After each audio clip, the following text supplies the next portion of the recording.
Sur. Apuntes sobre literatura patagónica.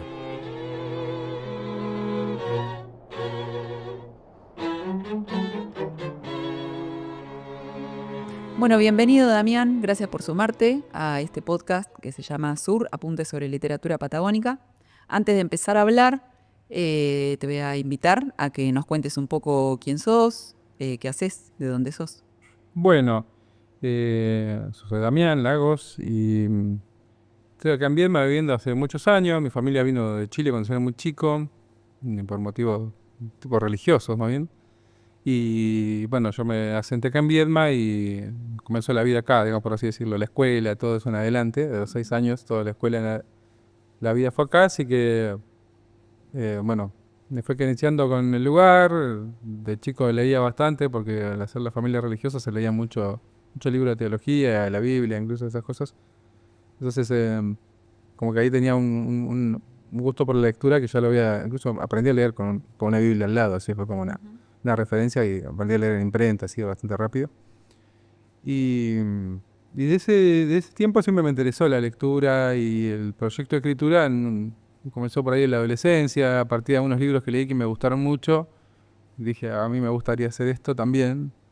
Y después, bueno, hice otras cosas, me fui a estudiar contabilidad a otro lugar. No funcionó y me volví. Me puse a estudiar lengua en la carrera de acá del Cursa. Y ahí comencé a frecuentar, bueno, con gente que estaba quizá un poco en la misma o gente con lecturas. Y ahí fue, bueno, un tiempo de formación. Empecé a hacer talleres de escritura, leer mucho, o sea, como que sacar la cuenta de todo lo que faltaba para leer, ponerse al día con eso, ir pasándose data entre gente, ¿viste? Y ir armando lo que se llama una tradición de cada escritor, Claro. ¿viste? El conjunto de cosas con las que después vos empezás a dar vuelta. Pero todo fue eso en la universidad, en la biblioteca ahí, después consiguiendo gente que tenía libros, por otro lado algunas amigas, como Blanca Negri, que es una narradora, que con ella yo trabajé, hicimos 2 años un programa de radio, de literatura, cine, con invitados. Y bueno, con ella yo tuve también un panorama de literatura que no estaba en la facultad, que era un poco más alternativa, más beatniks también, digamos, ahí más norteamericana, europea. Claro. Y bueno, que cosas que no estaban por ahí en el contenido de la universidad, lo fui encontrando ahí. Y con ella hablando un montón, porque la verdad que es una persona con mucha experiencia, como docente, como narradora y, digamos, sí, como lectora, la verdad. Y ese punto de vista femenino que es muy importante a veces como escritor tenerlo en cuenta para escribir, digamos, porque cuando escribo yo pienso que hay que tratar de abarcar todos los puntos de vista posibles y esos aprendizajes, y ahí hay sutilezas que uno las va aprendiendo y las va aplicando después y funcionan. Entonces, bueno, eso fue como un poco una formación y después me dedico a hacer música también por mi cuenta, con mis canciones y acompañando otros proyectos. Em, También así una formación por mi cuenta, así a la medida que iba necesitando Autodidacta. a hacer, claro, sigo estudiando de manera informal, ¿viste? Libros con libros, o sea, el lenguaje musical hay que aprenderlo igual un poco, de una manera personalizada para entenderte con los demás.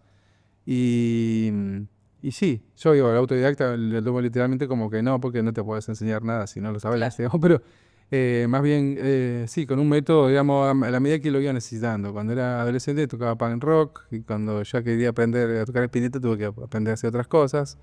Y después, cuando había que tocar jazz, había que aprender otras cosas para poder hacerlo. Entonces ahí, así a la medida que surgía algo, bueno, a sentarse a estudiarlo. Quizás con esa misma idea, como el método universitario, digamos, hay un tema, un objeto, y te sentás a sacarlo de cómo es y después vas dando práctica. Y bueno, esas son actividades complementarias y yo digo, esas son las actividades de mi vida. Después he hecho familia y he tenido que trabajar de muchas cosas para sobrevivir. Ahora manejo un taxi, por ejemplo. Pero las obsesiones o las cosas por las que uno cree que está acá son esas, las de tipo expresivas. Bien. Y bueno, eso puede a veces funcionar bien y a veces te trae problemas, pero es parte de la elección de vida de una persona. ¿Sí? Sí, por Es supuesto. una sola vida. Las gotas, apenas algunas, que caen entre un cielo parcialmente nublado, apenas unos segundos, son un poema que llevará siglos a escribir y que hoy solo nos queda creer y soñar, mientras que sobre una vereda las gotas se evaporan y regresa como siempre la hoja en blanco, el aire que limpia el aire. Pensaba en esto que decías de que te fuiste encontrando con gente por ahí con la que empezaste a compartir inquietudes, ¿no? Y ahí empezaste como bueno, a buscar por tu propia cuenta y con tus pares qué te interesaba de la literatura, ¿no? Y todo esto. Y un poco lo que siempre termina atravesando estas conversaciones, que es como el centro, o no sé si el centro, pero como algo bien jugoso, es la posibilidad de escribir sobre lo que nos conmueve, ¿no? Para ser escritor primero hay que ser lector, y a partir de esa lectura es donde uno también logra conectarse con eso que a uno lo conmueve, ¿no? Sí. Y bueno, y quería preguntarte eso, si vos tenés más o menos algún hilo, porque puede pasar que no, eso, viste, que es muy personal también, depende de cada persona que escribe o que compone música, ¿no? Sí, lo entiendo. Yo pienso que hay como muchas formas en las que uno puede conmoverse, o en distintos niveles o sintonías. Te puedes conmoverte en un sentido más emotivo, o también en un sentido que yo lo digo como un gozo estético, que no necesariamente uno tiene que compugirse o quebrarse, sino sentirse como embelesado o halagado o explotar en una carcajada porque hay una broma a un nivel, o eso, cuando nos encontrás con ese hecho estético, o sea, entonces eso puede venir de muchas maneras. Yo en un principio, bueno, el libro ahora que salió, que después hablaremos seguro, Sí. toma cuentos de cuando yo empecé a escribir, porque bueno, eran un poco más juveniles, más rápidos, un poco más atrevidos con la forma, o sea, buscar a propósito, explorar con el lenguaje, y eso a mí me generaba esa conmoción, ese vértigo de escribir, y como dice Borges, toda obra es deleznable, pero su ejecución no lo es, o sea, quizá la obra no es buena, o al final no sea tan buena, pero mientras lo estás haciendo, digamos, lo que estás sintiendo cuando lo escribís, ese es el momento como que se vuelve un poco adictivo a veces cuando escribís, de querer revivirlo, de buscar eso. Y en esa conmoción, cuando uno encuentra ese entusiasmo mientras estás escribiendo, yo creo que ahí hay algo que puede tener un valor. Porque ya de alguna forma a uno lo está involucrando y uno se está involucrando en eso. Y los temas pueden ser variados. Yo me inclinaba mucho por una literatura que tenga referencias a la literatura, me gusta jugar con eso. Un poco meta también en algunos aspectos, pero también está cruzado un poco quizá la vida en el barrio, la infancia, cierta perspectiva de las cosas, que aparece un poco en los cuentos, que sin nostalgia, ¿no? Pero evocan un mundo que ya no existe, porque ese mundo ya no existe hoy, no era cuando lo que yo viví, hoy vuelvo al barrio, es totalmente distinto, y yo soy un completo desconocido en ese lugar, Claro. cuando era niño era a veces saludabas con toda la gente.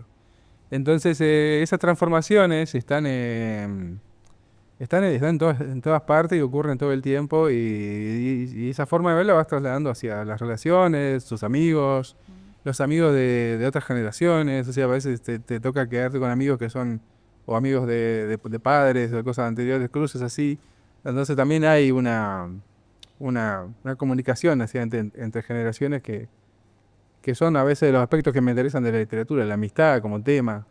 Y después el juego, porque los textos de tipo ciencia ficción, los tipos de tipo fantásticos son como juegos con la realidad, que son de alguna manera también como un escape. Un escape saludable porque son cuentos breves y vas y volvés. Ahora, mira, que justo se cruzan dos temas bueno, cuando hablábamos de tu libro, del último que salió, es La suerte y otros cuentos, Sí. que vas a estar presentando ahora en estos días. Y dijiste esto de la ciencia ficción, ¿no? Y pensaba, porque, bueno, hay en el prólogo, decís algo así como que, bueno, contás más o menos de qué va. Sí, como Es como un... sí, pantallazo. exacto. Un tráiler. Y me gustó mucho eso que dijiste de, cuando hablas de los primeros cuentos, de la ciencia ficción de bajo presupuesto, ¿no? Sí. La posibilidad pero digo, porque es algo que a mí también me atraviesa y algo que también he ensayado hacer con los recursos que tengo, digamos, ¿no? Que ya ahora vamos a compartir un poco el primer cuento, que no recuerdo bien cómo se llama, Los Visitantes. Claro, sí, Los Visitantes, ¿no? visitantes en el barrio, sí, algo así. Los Visitantes, Nuevos Visitantes en el Barrio, creo que se llama. Oh, visitantes en el barrio. Visitantes en el barrio, sí, que me gustó mucho realmente, y bueno, y es esta cosa de la ciencia ficción de bajo presupuesto que es hermosa, que no hace falta, no sé, relatar una historia a lo Steven Spielberg para contar una gran historia de ciencia ficción, digo, ¿no? Claro. y tan llana y tan sencilla como ficcional, ¿no? Sí, yo lo digo así como una manera de pedir permiso también, porque la ciencia ficción está muy nerdy, ¿viste? Sí, Es muy por eso a nerdy. eso voy, sí, sí. Entonces digo, sí, a mí me interesan las ciencias y me interesa la ficción, pero yo creo que acá cuando uno escribe tiene que primar la ficción y la intensidad del texto, digamos, la propia intensidad. Sea el tema que esté hablando, tiene que haber una intensidad que te lleve a seguir leyendo, sea el género que sea. Exacto. Entonces yo, bueno, esas son para mí las cosas que son como prioridad a la hora de escribir y no tanto el dato científico que por ahí puede alejar más al lector o aburrir incluso. A menos que esté, si uno tiene que buscar un arte también de contarlo. Y yo, bueno, me he apoyado mucho en Philip Dick, por ejemplo, un escritor norteamericano que escribe también esos cuentos digamos, yo también los incluiría en la ciencia ficción de bajo presupuesto porque, por ejemplo, no sé, una invasión extraterrestre está ocurriendo entre los tipos que sacan la basura en la noche, que son alienígenas, y unos perros que son otros alienígenas que defienden a los humanos. Entonces se pelean los perros con los basureros en un barrio y en realidad está ocurriendo eso por Claro. otro lado. Entonces ese tipo de historia es igual. Esto está bueno porque es volado y es original, es fresco y se lee rápido y dinámico. A eso iba, con el concepto de ciencia ficción de bajo presupuesto, lo que me pareció súper interesante es esta posibilidad de la ciencia ficción como algo bien cercano a cualquiera, ¿no?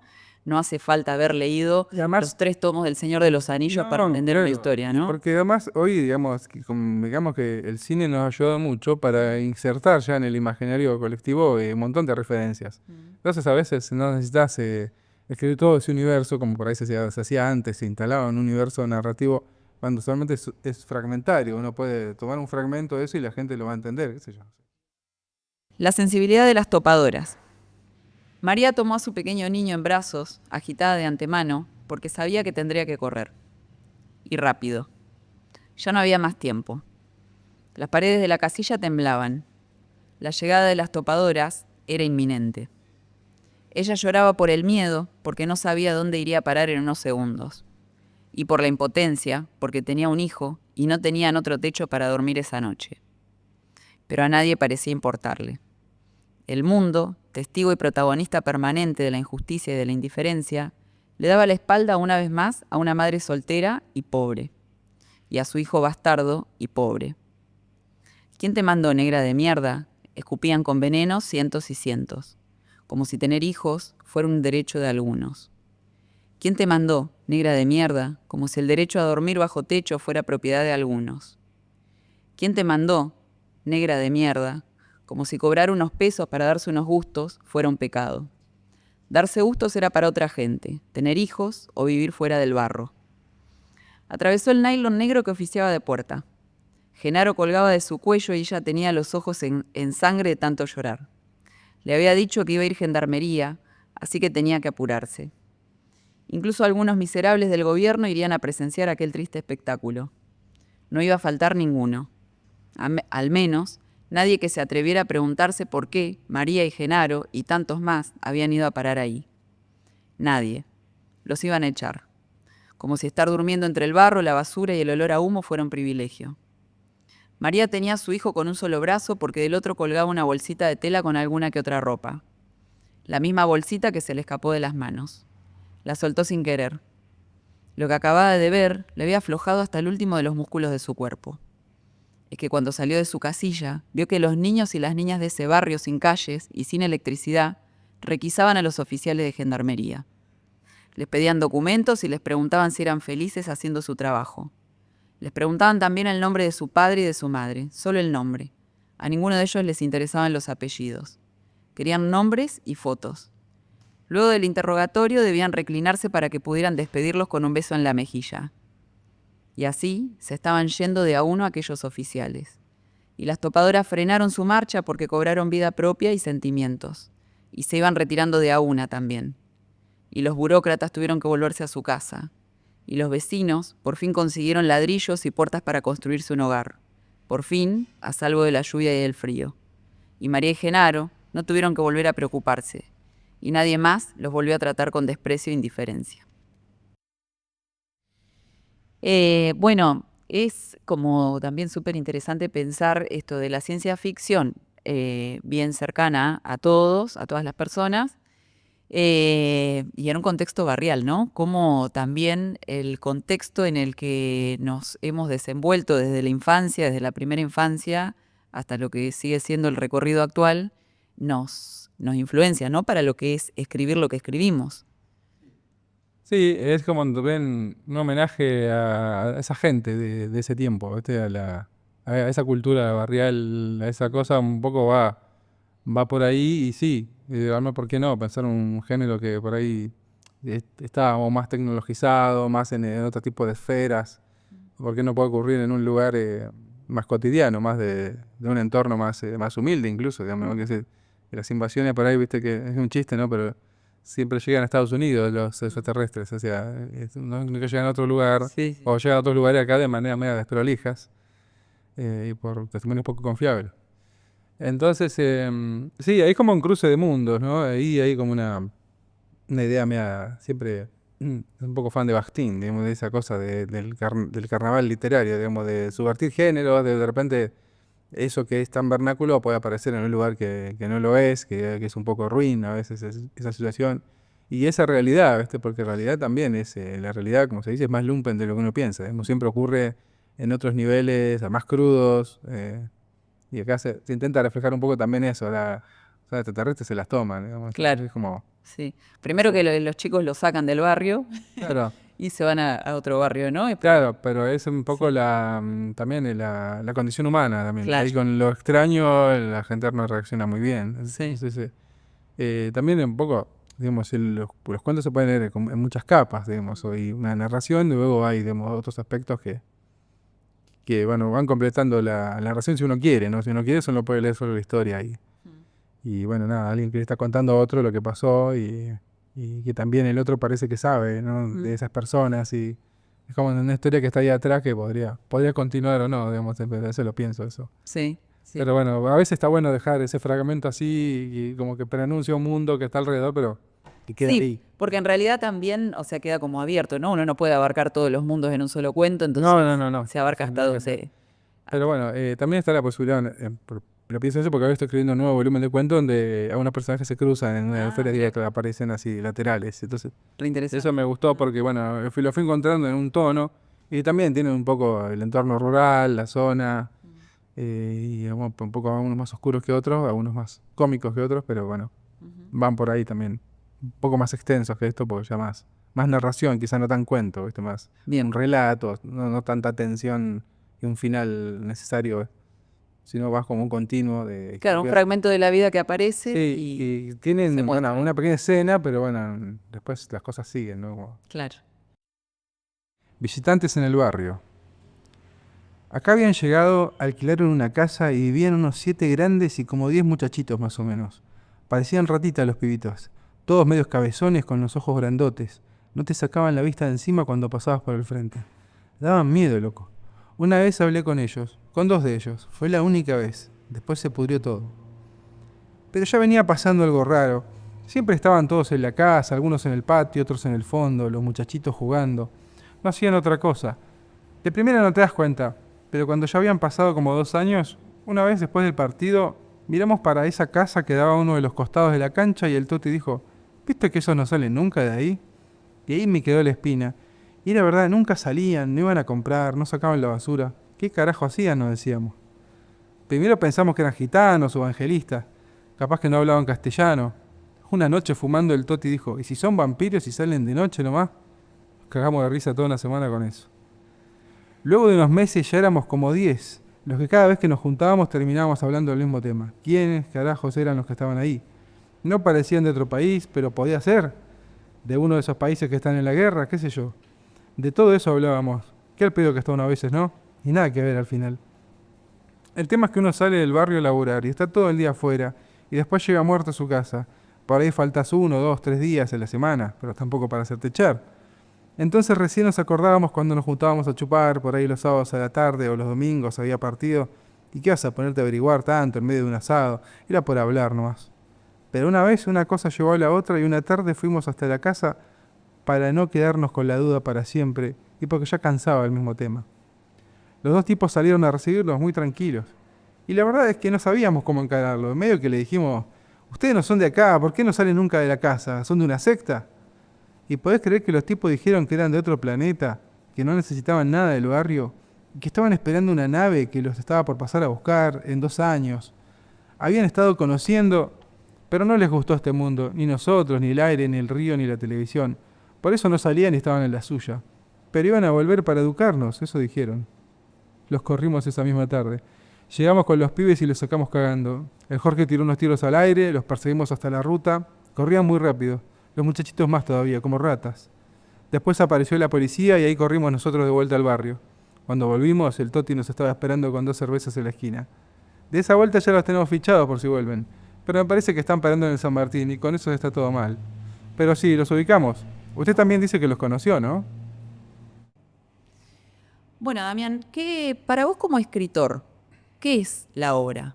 ¿Cómo la ves? Yo creo que son...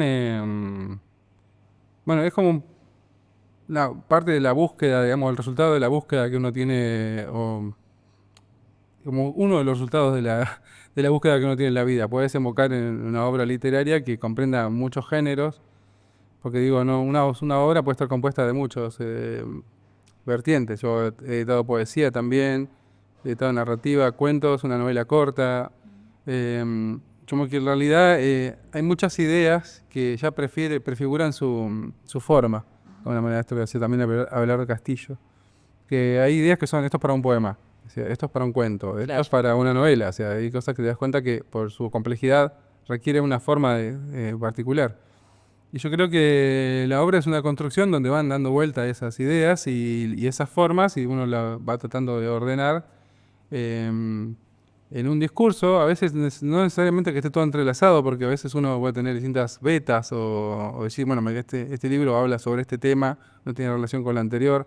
Yo creo que hay como búsquedas que, bueno, en ese sentido son muy distintas. Hay autores que no, que han creado su mundo narrativo y sobre eso se fundamentan, todos sus textos dialogan dentro de ese mundo, y otros que no, que escriben más bien una cosa más suelta, individual, pero que también hace a su estilo o a su forma. Si juntas todos los libros de un autor, aunque no estén relacionados entre sí, vas a encontrar muchos tópicos y que son las obsesiones de la persona que escribe también. Digamos, como uno tiene una limitada fuente de recursos y con eso va dando vueltas. Y la obra también es como un diálogo de uno con todo eso que fue recibiendo, con la experiencia de la gente, con la gente que conoció, con lo que vivió. Como una devolución, o sea, de eso que uno le va pasando por el cuerpo, uno después lo vuelca en un texto, también es corpus, también la palabra es corpus, también el texto es un cuerpo, también de alguna forma, que es un traspaso de lo que uno vive por filtros, ¿no? El lenguaje, por ejemplo, y algunos criterios de buen gusto incluso. Pero digamos, la obra sería como una especie de avatar de uno, digamos, en el sentido con palabras, lenguaje, que hablan de uno, porque toda escritura es autorreferente de una forma autobiográfica, pero el arte está en darle los rodeos para que no lo parezca, pero sí uno está metido ahí, entonces es como que la parte que uno deja que con suerte no va a aparecer, digamos. Sí, en qué caso que perecemos nosotros. Bien. Y en ese proceso, ¿no? También de escritura, de encontrarle una forma a eso con lo que uno se ha alimentado, entre comillas, digo, ¿no? A lo largo de su vida, y lo que has leído, y las relaciones que uno ha tenido, y el lugar en donde creció.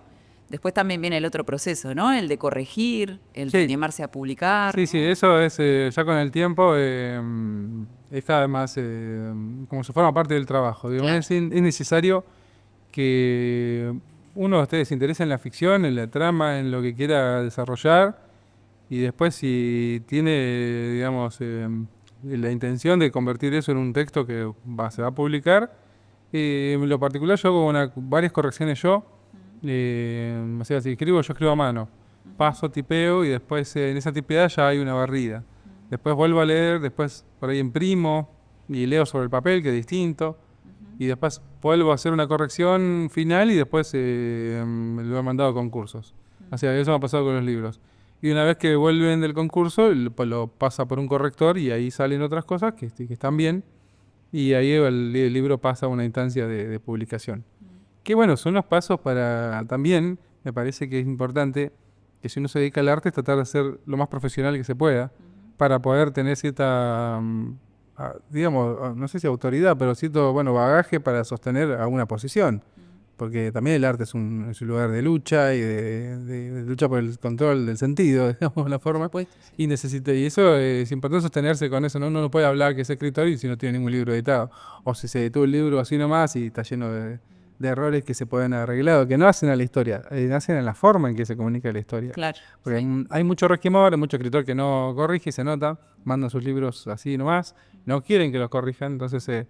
y eso la verdad que es una lástima y bueno, pasa por ahí quizás por algunos prejuicios y creencias sobre la corrección. Yo ahora conozco bastante de cerca ese mundo. Por ahí los criterios no son muy, muy amplios y son por lo general sugerirle al autor cambios o a partir de no, te lo voy a cambiar. O sea, como quizás otras editoriales de más plata, más poder, sí, te ponen uno que... Te exigen, claro, te pero... exigen ahí un arreglo y está. Pero lo que funciona acá, que es las que son públicas incluso, no tienen correctores, pero los correctores dialogan con los autores, hacen un trabajo previo que me parece bien, porque digamos que a veces yo estudié lengua, no terminé la carrera, no sé si podía sentir una gran autoridad en letras, en gramática, incluso en esas partes, porque nunca se han metido con mi contenido, siempre es con la parte esa del hubiera al hubiese. Claro. Esa diferencia que a mí, yo se lo he hecho otras veces, no me importa. Digamos, eso es que lo corrijan los que saben. Claro. Los que se ocupan de eso, los que ven eso. Yo estoy viendo la historia, estoy viendo Claro. otras cosas de lo que escribo. Entonces, por eso lo acepto. Es como la música también. Tener un productor te acelera mucho las cosas y también es otra oreja que está escuchando por fuera.